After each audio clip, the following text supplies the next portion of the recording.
Hey, y'all, welcome back to the Don't Mom Alone podcast. I'm your host, Heather McFadden, and this is the place where I get to walk alongside you and connect you with people and resources so you know that you don't mom alone. And in this episode number 509, I'm welcoming to the show Isabel Tom. I think our kids also appreciate, they are in a social environment where everybody has phones and is constantly just like not giving you their attention. And I have found that it is the older people in my life who they're listening to me. They are not checking their phones. They're not like looking over there and saying like, I got to do this. Hold on one second. They're just like ready to listen. And so they have that availability.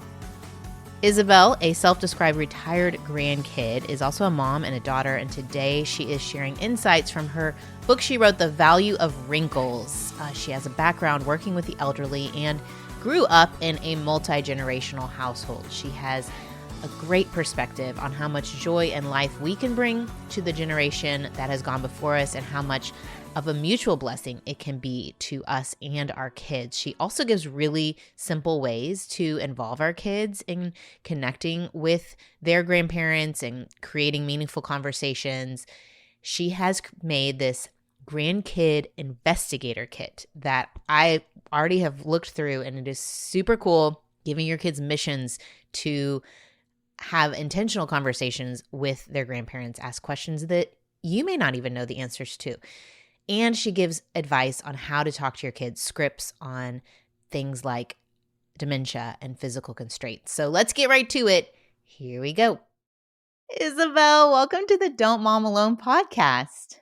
Hi, thanks for having me. I'm excited to be here. Well, in over 500 episodes, I've never had this conversation. So that's fun for me. Awesome. And I think that, well, first of all, I'd love for you to introduce everyone to yourself and your family, and then we'll get going. Sure. So my name is Isabel Tom. My close family and friends like to call me Belle. I'm a mom of 3 kids. I have a girl and 2 boys, and they're about 4 years apart. And my husband, he's a school teacher, and I like to serve the older generation. So I'm also the author of a book called The Value of Wrinkles, A Young Perspective on How Loving the Old Will Change Your Life. And I also created something called the Grandkid Investigator Kit. I love it. And so was your job working with the elderly? Like you had an elder care degree?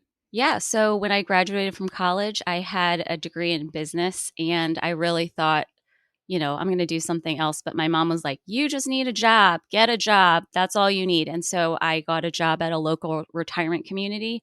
And literally within like the first week, my eyes were opened and I really loved it. Yeah.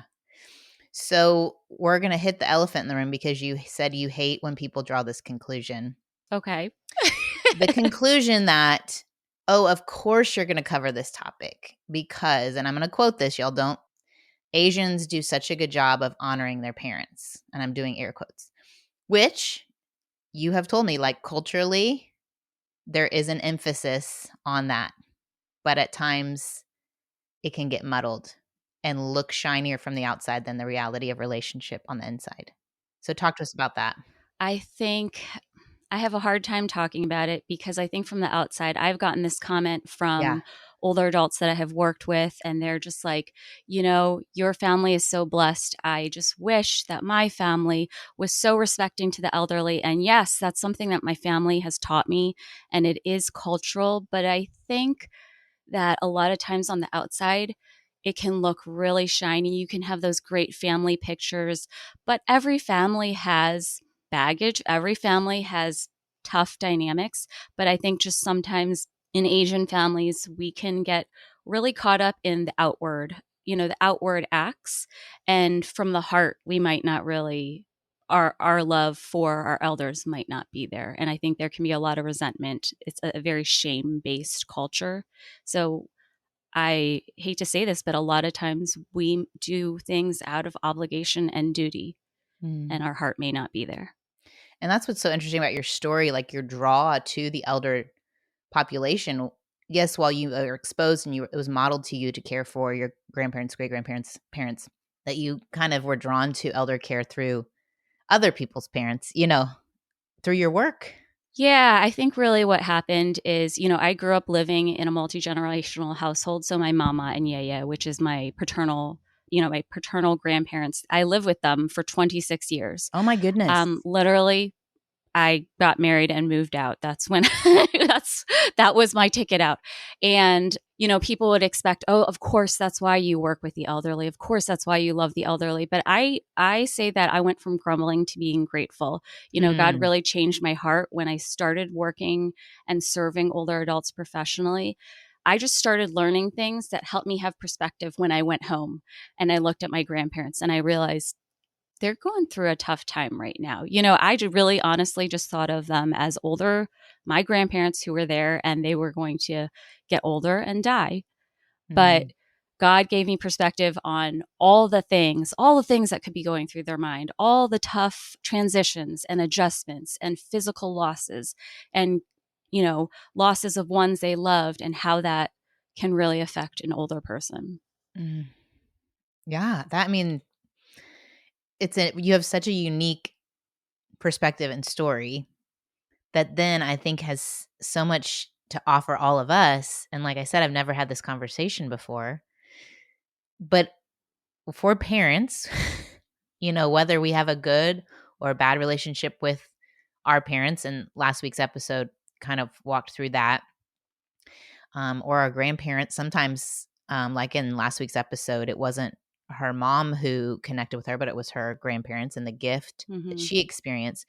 But I still do think that in our culture, there's a disconnect between our kids and our parents or our grandparents. Like there's just Yeah. not a lot of time. One, because we're not living in multi-generational homes, or there's just physical distance, states away. My parents never lived, well, except for the 1 year where they lived in our house, but they always lived in another state or another country. And so I'd love to hear like how like you got then motivated to help others see the value. So I will say that I feel like I was a caregiver longer than I've been a parent. And Okay. so I feel like I served older adults. I was helping to care for my grandparents as they aged. I mean, really, my grandparents were very healthy. So they lived to at 98 and 102. And I feel like my grandparents, it wasn't till like their later 90s where I started seeing, okay, now I'm shifting into this role of caring for them. And I will say my grandparents, not every family has grandparents who are like the typical stereotypical super nice, super sweet, invest their time in their grandchildren. And I would say from if you lived inside my house, that wasn't the case either. But what I have learned as a parent is I think that God has given us family for a reason, right? Not just the parent and child relationship, but I think that now people are living longer. And I think He has grandparents in there for a reason. And He has the older generation there for a reason. I think number one, our elders, they're a resource that God gives us to help our kids learn about life. Mm, And these days, everything is very short term, very quick, right? And so when your kids are even around somebody who is older, they don't even have to talk to them to necessarily notice certain things. It helps them to develop a long term perspective. mm, And so, me growing up in that environment, I looked at things differently because I was looking at what my grandparents were experiencing and realizing, okay, one day I'm probably going to deal with that. I mean, not nobody was teaching me by like reading me off a textbook or anything like that, but I was watching what happens as you age and mm, what happens. There are consequences that happen, things that choices that you make that affect you later on. And then I think our kids, they're resources that God have has given to us if you're in the sandwich generation to help improve the quality of life of their grandparents. I always say grandchildren bless without baggage, and I think God used me to really bless. I was the youngest one in the house, and God used me. I was completely unaware of the drama sometimes that was going on, but He used me to bless my grandparents, to give them a second chance. And then ultimately, if you're just thinking about parenting topics, I think that God gives us, the older generation, because he's giving us an opportunity to teach our kids how to relate to people who are different than them. And Mm. this is something that our kids have to do, whether they're getting a new job, they're going into the workforce, or whether they're going into school and they are meeting kids who are different. Or, when you get married, you're going to meet somebody who's very different from you. And I think that older adults are often the most gracious. They're the most gracious when kids are learning, let's say, social skills, or just how to relate to somebody. You can have a little kid tell their grandparent that their hair, like, what kind of haircut did you get? That looks very ugly. And the grandparent will laugh at that. And so they are so gracious to forgive and give them a second chance. That's great. No, I think, yeah, all the benefits, right? Like you said, that perspective. We were at my in-laws yesterday, in fact, and my mother-in-law brought out a book that was her mom's from high school with like memories and pictures. And we realized she graduated high school in 1928, 100 years before my current Oh, freshman wow. is going to graduate high school.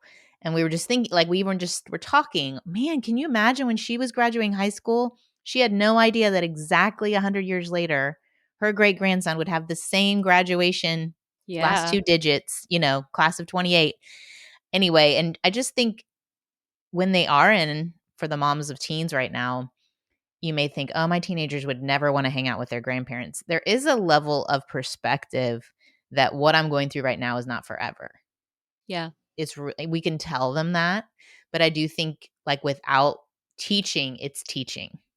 It's Yeah. teaching that this goes on, and wow, look how dated these pictures look, and I don't know, and the world keeps going, Yeah. and that's kind of comforting, I would think, when life feels really heavy as a sophomore or junior in high school. Yeah, I think it kind of like knocks you out of your current stuck state and you start to see something completely different. I am in community Bible study and I lead a group, and we're online. And the reason why we're online is because a lot of the ladies in my group, they're older. And so they're Mhm. either caring for a spouse, or they're caring for a child, or they're caring for somebody who is, they're just in that position, or they can't drive far or something like that. And so the things that they say that remind me, like, okay, Belle, let's look at this differently. Like, you're dealing with something with your husband. This is a really huge blessing because right now your husband's healthy. So I think it really just gives you a different perspective. I think the other thing too that I really appreciate is that as parents, we are so busy. I mean, I woke up with like 50 million different things that I was supposed to do and things that I should do. And so I think our minds are just so not just distracted. We just naturally have a lot of things to do in this season. But I think grandparents or the older adults that are in our kids' lives, are in their neighborhoods, in their churches, they have a life that is just slower paced and they have time for them. So, Mm. I think there are times as a mom I have gone to visit an older friend and it's like I can calm down. Like your whole body pace and your soul kinda breathes a little bit. Like there's margin in their life that's Exactly. yeah. Like, I feel like we live in a very in a frenzy. And so Mhm. I think our kids also appreciate, they are in a social environment where everybody has phones and is constantly just like not giving you their attention.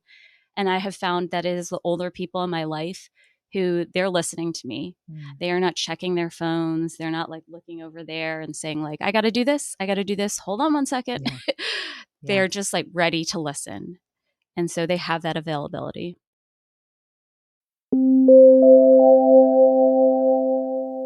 I have a history of teenage acne, and I remember the first time I got a facial, I told her, I said, I'm really nervous that it's going to make me break out more. And she hooked me up with a brand of skincare products, and they did work, but I didn't love that they weren't clean products. And so I was really thrilled when the company Purity Woods reached out to me to try their age-defying dream cream.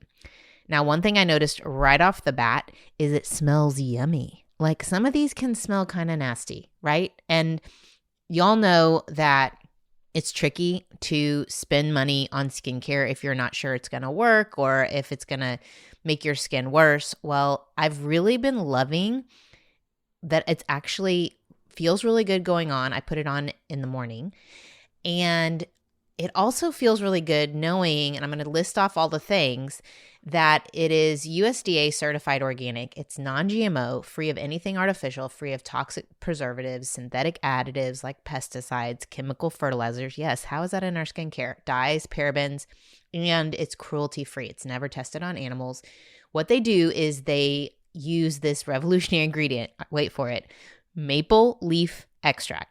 That's right. Maple leaves actually contain anti-inflammatory, antioxidants, and hydrating properties, which soothe irritated or inflamed skin, but also plumping and brightening and nourishing it. So you get nature helping you look amazing and feel amazing and improving your skin. This product, the Age-Defying Dream Cream, is the one that I've been using. And it has over 25 unique and potent ingredients that help with fine lines and wrinkles and age spots, yada, yada, uneven skin tone. And it was formulated by skin care chemists who are at the top of their field. So it supports collagen and elastin production, and it doesn't irritate, it doesn't dry my skin, it's not disrupting my hormones, which are already a mess from just my stage of life. So it's definitely something you should check out if you're ready to detox your skincare routine from all those hormone disrupting synthetic chemicals. I highly recommend you check out Purity Woods Age-Defying Dream Cream. Honestly, I've never seen a skincare product of this quality at this reasonable of a price point, and thankfully the good people at Purity Woods have a special coupon code specifically for my listeners, so you can try it out for yourself for 27% off today. Just go to puritywoods.com/DMA or enter DMA at checkout. That's Purity Woods, PURITYWOODS.com/DMA or enter DMA at checkout. And with every order, they make a donation to One Tree Planet, an incredible nonprofit that plants trees in need areas such as forests affected by wildfire. So you're not only doing a fantastic thing for your skin and your health, but you're also helping plant a tree where it's desperately needed.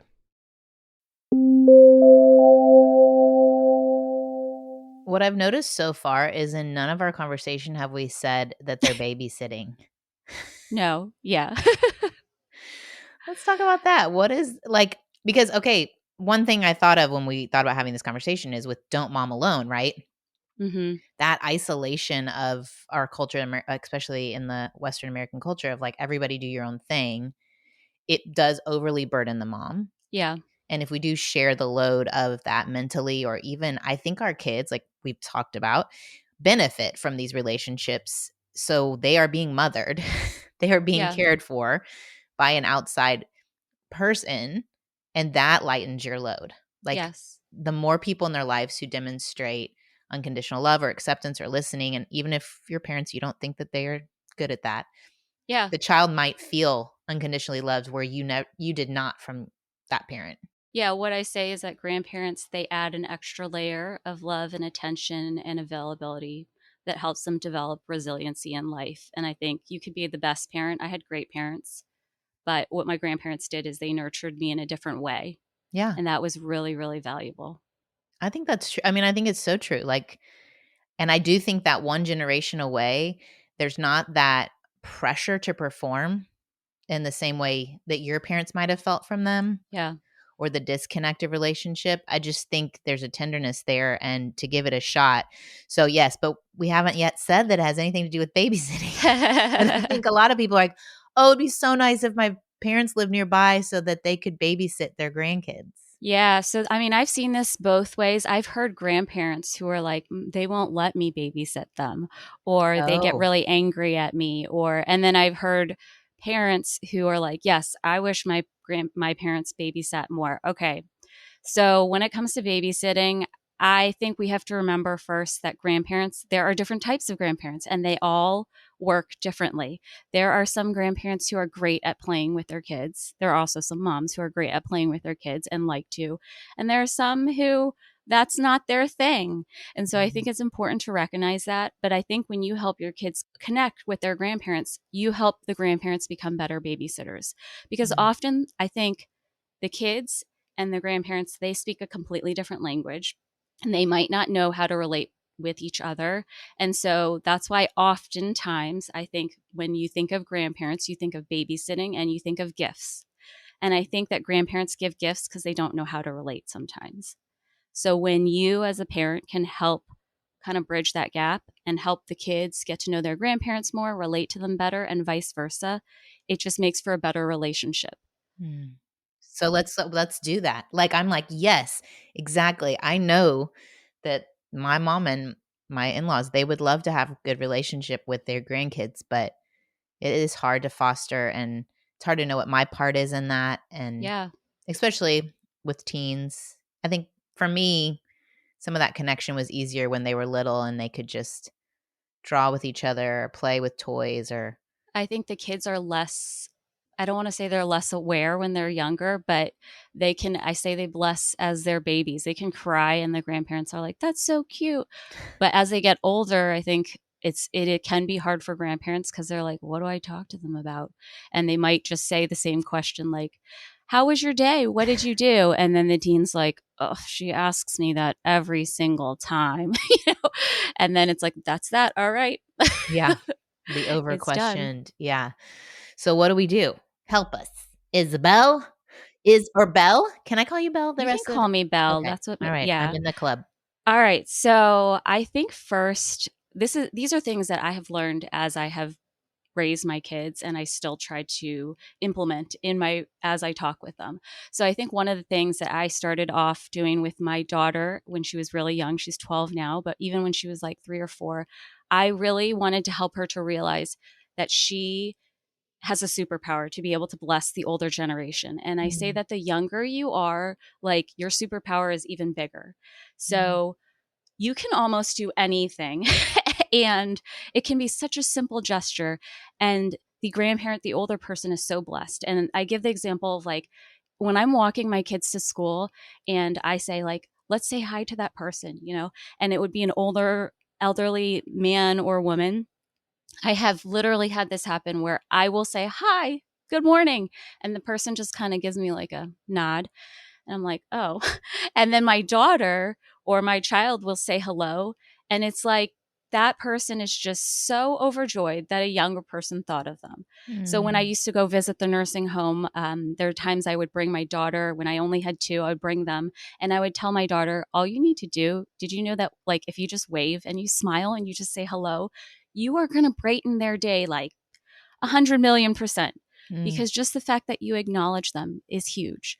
So I try to encourage kids of all ages, whether they're teens or young adults or 5-year olds, I try to help them to realize that you have a superpower. When you call your grandparent, you can call them and talk to them for a minute.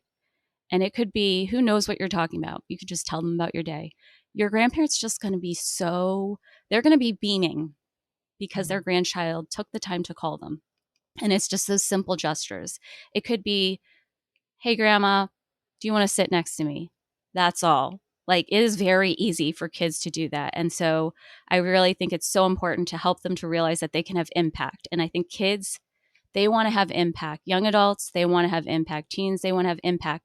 And they do not have to travel to a third world country. They do not have to volunteer in a homeless shelter to do that. They can do that in their own home, in their own neighborhood. They can offer to shovel a neighbor's, snow and like boom, they just got on that person's soft side, good side so easily. yeah. Walk the dog. That's what we have a lady who is a widow in a couple houses down. And for years we've had relationship with her. And she'll just text me, anyone available to walk Hattie? And I'm like, we'll see. I'll just send out the text. We'll see who's available. Yeah. But yeah, I think they don't recognize. So I think love that language. I love that ability to say, this is your superpower to bless. And it is so true. Like a Yeah. smile and a wave from a kid, even when I'm on a walk, because I love the babies. Oh my gosh. Yeah. I'm like trying to get them to smile and laugh. So if they give me that feedback, Just it is. any acknowledgement. You're like, Oh, yes. fills you up. Well, yeah. So there's a couple. Do you want me to share a Oh, couple other things? There's a 100%. couple. Oh, Okay. yeah. Keep So, going. okay, there are a lot of things that we guide our kids through. But when it comes to the older generation, we like just leave them and we expect that they should just be in the same room and talk to each other. I think we have to help them to understand. I say, help them understand what's going on. So they may notice that something is happening with the grandparent. Maybe the grandparent fell, or maybe dementia is a huge thing, right? We want to be able to understand and explain things to them so that they don't come up with their own explanations, especially if they're younger, right? For example, it's very possible that a child their grandparent may have dementia. And if you don't explain to them what dementia is, then they're going to come up with something like, grandma's gone crazy, And so it's really important for us, whether you use just like a scientific definition or whatever you explain to them in kid language and dial it down. It's so important to do that. If you don't explain to them things, then a child's going to be more afraid to interact with somebody who's different. Let's just think of, your child sees somebody in a wheelchair. Well, they're going to be a little afraid because it's different for them. But if you start having conversations and say, like, look, her wheelchair does this. Isn't that really cool? Or did you know this is why she uses it? I think that's very helpful. One of the best examples I have is my daughter. We were visiting a friend at a nursing home, and we happened to see this guy with a hook as his hand. And like, I think I was a little afraid too, like, what is this? It's different. Yeah. And we ended up going up to this man and asking him about his hook. And so he started showing us how it works, how he can pick things up with it. And it all of a sudden became less scary. And so I think it's so important for us to explain things to our kids. The next thing is just to prompt them. Sometimes it's just saying, make sure you say goodbye to grandma, or did you tell grandma about this? I think one thing you raised up is broken relationships. That in a lot of families, we have broken relationships. So going back to that, the idea of helping kids understand things, if you don't talk to the grandparents often, sometimes you can't, right? I think you mentioned before we got on that, like, sometimes you might not be in a situation where the grandparent is safe. Yeah. Well, just talking through with your kid about why this is happening, or just, grandpa didn't make a good choice. And so this is why he's dealing with this right now. I think those examples, that's a life example, a real life example of choices. And so they can learn whether their grandparent is a good example or a poor example. Unfortunately, like, we don't want that to happen. But rather than just like, we don't even kind of like, we don't talk about Bruno. Yeah, exactly. We just don't talk about it, to like, well, we already don't have relationship.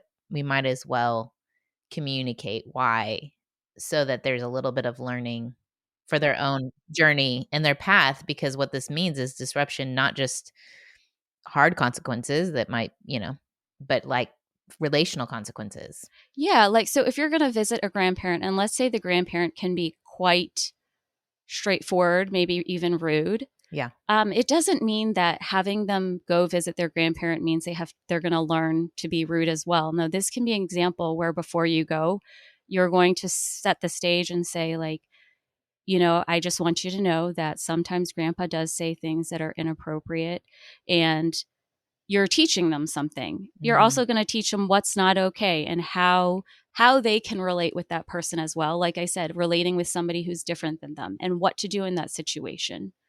The way that we act, we're an example for our kids. So they're going to watch what we do.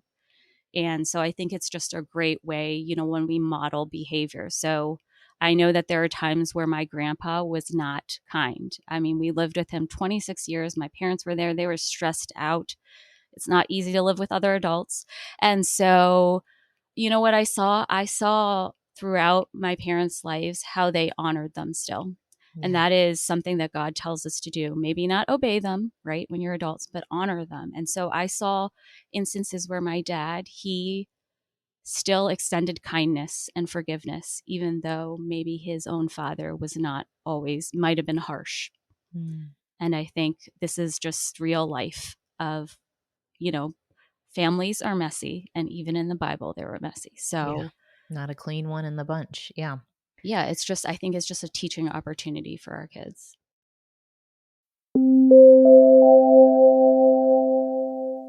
A parenting win lately for me is with my boys all being teenagers now. They're getting more curious about finding healthier, high protein options and good snacks. And I'm thrilled that I have Thrive Market to lean on so I can find trusted, family friendly brands without spending hours in the grocery store, whether it's snacks for them or for school lunches or just our pantry staples. I know that everything on their site is 100% non-GMO. And then with their filters, I can shop for high protein or low sugar or gluten-free or organic. And I have been finding, like, if they want a high protein shake option or yogurt bar or snack bar, that I can get it there. Like Heavenly Hunks is a great alternative to a normal chocolate chip cookie. And they love them. Like, they fight over, they're like, who ate all the Heavenly Hunks? Anyway, another thing that I love is their healthy swap scanner in the Thrive Market app. Here's how it works. You basically scan a product, let's say it's Doritos, and they instantly recommend a cleaner, healthier alternative. That has been a game changer. I think it's so cool that now I can scan whatever beef stick I used to buy and find chomps, and I can know that they are actually cheaper through Thrive Market. So I'm getting healthier, win. I'm finding ones without all the extra chemicals, win, and for cheaper, which is another win. If you're ready for a junk-free start to 2025, head to thrivemarket.com/DMA. Get 30% off your first order plus a free $60 gift. That's Thrive Market, THRIVE.com/DMA. thrivemarket.com/DMA. I don't know about you, but for me, every day is a little bit different. People are always asking, like, do I have a designated interview day? No, I don't. So I wake up every day and I'm like, is today a day that I need to do full face glam? I'm going to be on camera, or I am just home and I'm working and going to Pilates maybe. And so in those days, I'm just putting on my SPF foundation and some a little mascara and going with it. Maybe a little lippy gloss. But I'm thrilled that I have found Thrive Cosmetics because just the other day, someone was like, your makeup looks amazing. And I said, oh, I just got a bunch of amazing Brilliant Eye Brightener eyeshadow sticks from Thrive Cosmetics. And I've always used their Liquid Lash Extension Mascara. And I can be confident that they are going to be 100% vegan, cruelty-free, clean, skin-loving, high-performing. And I can agree with the thousands of 5-star reviews. What they've sent me recently was like so many different shades of eyeshadow. I am having such a good time. I put on the lighter shades and then I kind of stack them. And then I even use Thrive Cosmetics sent me like an eyeshadow brush and I blend it all together and throw on that mascara, which is flake-free, tubing. It dramatically lengthens and defines my lashes and it stays there. It's not clumping or smudging or flaking. And it looks like I have lash extensions, but I'm not having to go to the salon or damage my lashes with glue. And it comes off really easily with just warm water and a washcloth. So if you've heard me all these times talk about Thrive Cosmetics and you haven't tried it out, now's the day. Because Thrive Cosmetics, not only is it clean, not only does it work, but they give back. For every product purchase, Thrive Cosmetics donates products and funds to help communities thrive. Whether it's the homeless population, those who've suffered with domestic abuse, education, they are giving money back to communities. So Thrive Cosmetics is luxury beauty that gives back. And right now you can get an exclusive 20% off your first order at thrivecosmetics.com/DMA. That's Thrive Cosmetics, CAUSEMETICS.com/DMA for 20% off your first order.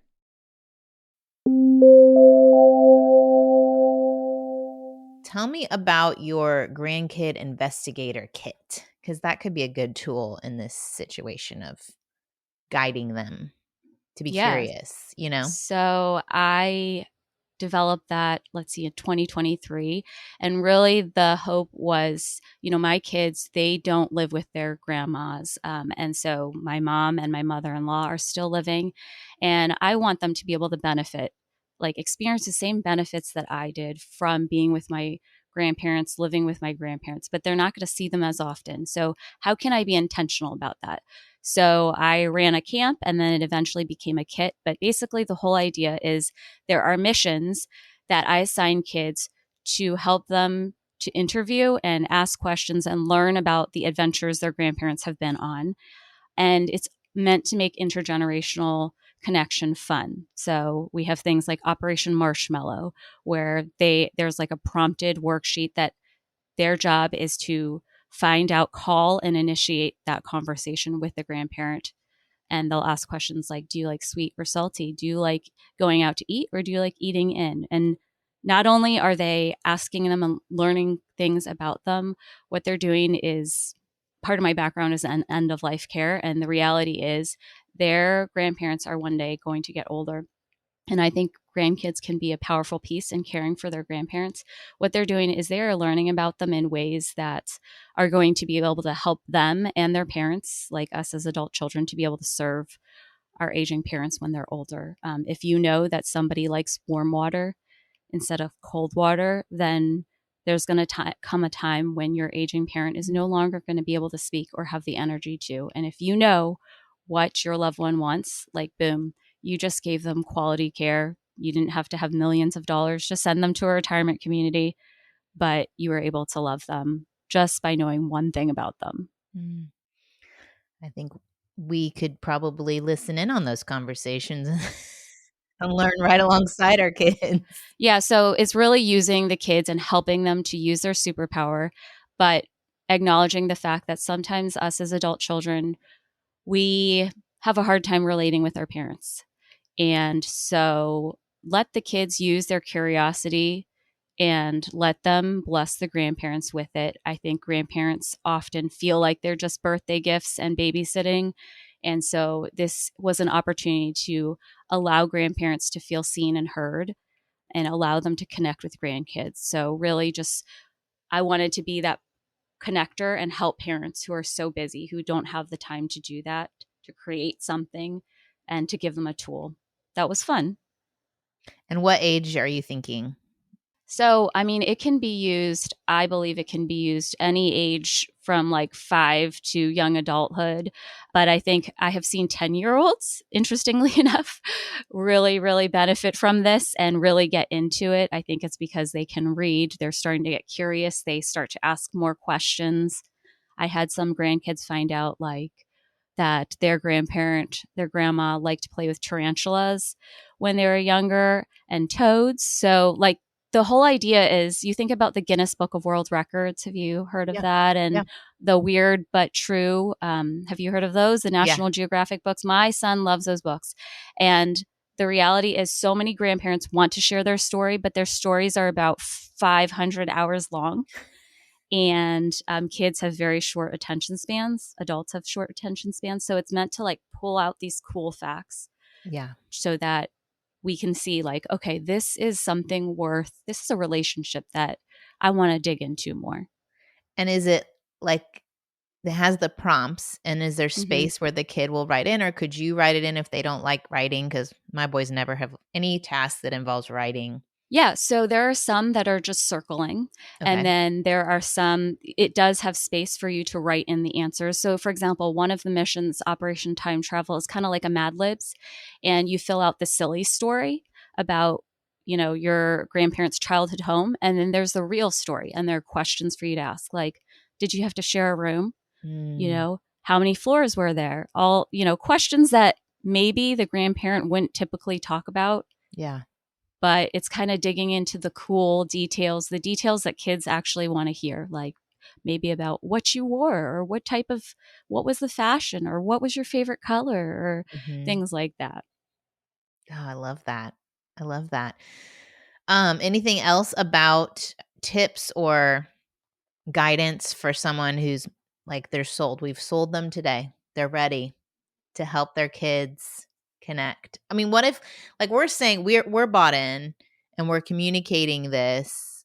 What if you get real pushback from your kids or Oh, that is just, I think you actually should expect pushback because that's just kind of normal sometimes. I Yeah. tell parents that this is kind of like the idea of veggies and piano lessons. This is something that's good for them. They might not realize it till they're older. It's something that I haven't always realized till I'm older. But what I do for my kids, I have incentives. I mean, I don't know if you believe in incentives and prizes, but I totally did that. My kids in the beginning, they're like, oh, not that again. And so I told them, you get 10 minutes of electronic time when you finish each mission. And it was so hilarious. Once I did that, they were like, when are we going to see mama again? When are we going to, I just need to finish this operation. I mean, I gave $1 to my son for each mission. And in my kit, it's a digital kit. I do have it sometimes where I sell it as a box, but in the digital kit, there are prize suggestions. So I have a coupon that you can, like a printable coupon that the grandparent can even initiate this if they are going to babysit or they are going to spend time like a vacation with the grandkids, then they can use it as a way to connect too. So I think that sometimes we just need to push our kids a little bit. And sometimes that involves food, sometimes that involves prizes. Do you ever think it's a good idea for us to coach the grandparents? Yeah, And what absolutely. would that coaching look like? Like we just said, when they ask all those questions, the kids shut down. Yeah. I think it is more of being the connector and the playmaker. So, in the same way that I often will tell my kids, they'll be talking about something. Let's say they're talking about clothes, and I might say something like, "Did you know Pawpaw, which is grandma, their grandma on my side? Did you know Pawpaw used to sew her own clothes?" And so I prompt them by talking about certain things. So I think with the grandparents, I do that too, because there are often times where grandparents are going to look at the grandkids and say, I can't believe they're doing that. This, when I was growing up, we never did that. And this is so rude, or they're just, this generation, right? Yeah. And so I try to add in things when I'm talking to, if you were talking to a grandparent, talk about your kids and brag about them. Did you know that she did her chores without even asking? Did you know that he brings up the trash every day? And that is a way to help them to see other parts of them because they're looking at them. And maybe if the grandparents only see them during the holidays, they're watching them scroll on their phone the whole time. And they're like, they don't even know to talk to people. She didn't even say hello to me. So I think as a parent, it really does take us kind of bridging the gap. Mhm. If that, sometimes it happens naturally, but oftentimes I think it doesn't. They speak a different language. So I think, bragging on your kids, but also bragging on the grandparents is really something that can help them kind of understand the other side a little more. See that they're more the same than they are different, maybe. Yeah, Yeah, exactly. that's a good tip. Well, y'all, I think this is a great resource. With your value of wrinkles, I see you have a parenthetical that says learn about it in 2 minutes. Oh, so that is about my book. That's a 2-minute video that you can go Okay. onto YouTube and you can learn about my book. But I have the Grandkid Investigator Kit where I have a free mission that grandparents and parents can grab for free. So if you went to valueofwrinkles.com/free mission, you can get a free mission from the Give it kit. a So you shot. can try it out. Yeah. Yeah, see if it's a match for your family. I Yeah, love I think that. it's great if you bring it along, even if you had like family dinners. And if family dinners are kind of dry sometimes, do it as a family. We're going to do one mission today. That's all. Then we'll have dessert Yeah. and just see what happens. It's actually pretty amazing. I know I created it, but I have been blessed by it myself. It's those intentional things that we are thankful for people like you to create them because it takes time to think of all the things and the questions, but for you to do it for us and then us to benefit, thank you. Oh, I'm glad to do it. Thank you. Well, Belle, it has been a delight to learn from you and to remind us of the gift of those who've gone before us and to be a blessing and to be blessed. So, thank you so much for joining me today. Oh, yeah. I am so thankful I was here and it was just great to chat. Thank you. Of course, honored. So, I was thinking about this episode this morning and I was thinking about the Old Testament and how it shares the cycle that the Israelites walk through, where they start to unbelieve and forget about God, and then they find themselves in trouble and they cry out and God rescues them, and they just keep going through that cycle. And I remember reading it once and thinking it was like 2 generations or 3 generations had passed and they'd lost the faith. They'd forgotten to tell their kids, their grandkids about the one, the Yahweh, who rescued them and who's present with them and who had done all these miracles for the Israelites. And it struck me, I was like, how is that possible? How can one generation not tell the next about who God is and what he's done? And I don't know. I think that we could end up there right now. I'm seeing that. And especially, I know that not all parents are safe. And we did that episode before. And I know you may not exactly resonate with your parents' faith. I totally get that. But I do think there's value in the comfort, if you do have believing parents or grandparents, for your kids to connect with them and allow those grandparents to speak truth into your kids. I'm super, super blessed. My mom and my in-laws are all believers and are very good about speaking about their faith to my kids. My mom actually sends a text to each of my boys with the verses and a little devotional. And I don't take that for granted. And I think that the stronger relationship that they have with grandparents of faith, the more likely that faith does get passed on. Anyway, I was just thinking about that today, and how do we not just connect and maintain and bless the generations that have gone before us, but that how integrated that is with faith. And anywho, I just leave that with you. It came to mind. So I'm going to pray for us. I'm going to pray for these relationships and for guidance. Lord, you created families and they can be complicated.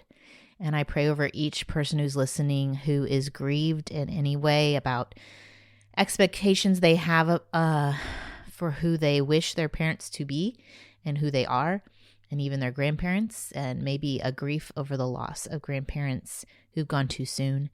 And I pray, Lord, that you would give us wisdom to know who in our path, whether it's someone we're biologically related to or someone from a generation before that we could be a blessing to and be blessed by and continue ongoing relationship with, that you would bring those people to mind, Lord. And Holy Spirit, you would empower us to figure out ways to just be intentional in fostering those connections. Thank you for Isabel and her work and her going first and doing a lot of that work for us. And so I pray, Lord, for these relationships. I pray for intergenerational healing and growth. In Jesus' name, amen. Thanks, y'all, for listening. I will meet you back here next week. Bye. I hope you enjoyed this episode of the Don't Mom Alone podcast. If you're wanting to connect with more people and more resources to help remind you that you're not alone, head over to don'tmomalone.com. That's where you'll also find show notes with any links mentioned by our guests. Most importantly, I want you to know the good news, the great news that you're not alone because God has promised to always be with you. With faith in Jesus Christ, the one who died for you and rose again, Jesus said when he left, he was going to leave a helper, a comforter, to be with us. God in us. Moms, that's superpower. So while you're washing dishes at your kitchen sink, while you're driving to and from work, while you're feeding that baby late into the night, while you're cleaning sticky floors, God promises to be just as present with you as when you're worshiping in a church pew. As it says in Zephaniah 3:17, the Lord your God is with you. He is mighty to save. He takes great delight in you. He will quiet you with his love, and he will rejoice over you with singing. Now that's good news. Have a great day.